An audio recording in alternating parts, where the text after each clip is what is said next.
Hello and welcome back to the Bricks Hub.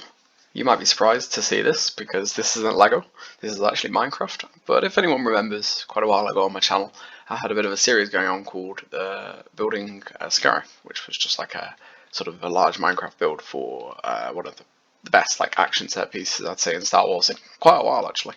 I think Crate and Scarif have been two of like my favourite battle scenes in the saga, so I decided I wanted to make Scarif, but this was quite a long time ago, and I've not come back to it in a while, but I've heard a few comments saying that they'd be interested to see where I'm going with this, and also I've just been kind of more interested.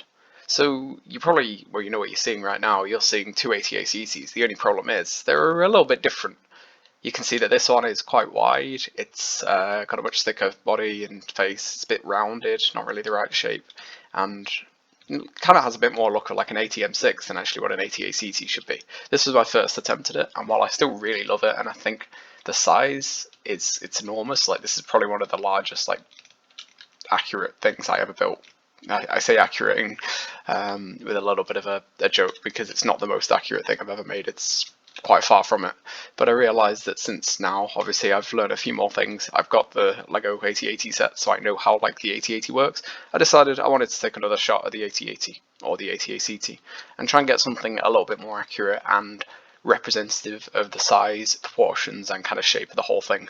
So yeah, here's the replacement that we got. Unfortunately, that does mean that this will have to replace that one over there.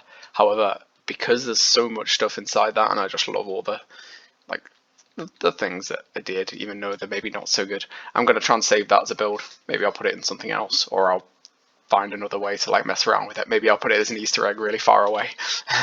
It'll be interesting to see what I can do there. But anyway, so I think I should probably just do a quick tour around this AT-ACT. I think just before I do too much, I might show a quick time lapse of just like some of the editing process, because this was originally adapted from an AT-AT, but then obviously like I changed it up a little bit, gave it the iconic things that the AT-ACT has here. So in here, obviously you've got the cockpit, you've got the two seats, and the viewing area window thing. I'm actually really pleased with this because the AT-ACT has like quite a distinctive front. So it actually allows me to put this little viewing thing in, so you can see one of the X-wings there, Blue Squadron. I don't know if I've showed off those yet, so I'll have a quick scan through those. Here's the sort of like the crew deck here. You can see like the edges of the cargo area. I like kind of coming in there. I need to get a lot of light in here. I want to try and give it a very industrial sort of feel.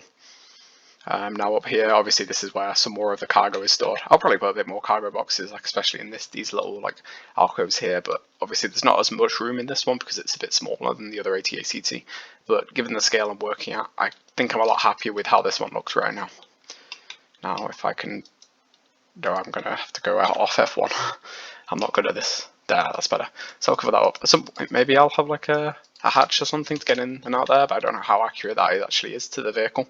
So yeah, I guess any other details I can show is just like the bit running under here, the legs. Obviously the legs are a lot closer together now, so they're less like a wide thing, and hopefully this is better. Also, now I've got this is a much more versatile build, so I can very easily start positioning these legs a little bit. I'll have to rebuild the whole thing from scratch, but it just gives me a little bit more flexibility. Also, since just to give a bit of a scan, I have changed a few of these X-wings. I don't know whether I have showcased them in the past, but I've added a few more bricks. I've kind of changed some stuff around just to make them look a bit nicer. I'm actually really pleased with how these turned out, and I'll probably have a few more just because I know quite a few did end up getting onto Scarif, but I don't want to have too many of them. Neither do I want too many AT-ACTs as well. And also, just for if this also hasn't been shown, I've got a one of the the Scarif shuttles. I can't remember what they're called off the top of my head. I think it's the Imperial Cargo Shuttle.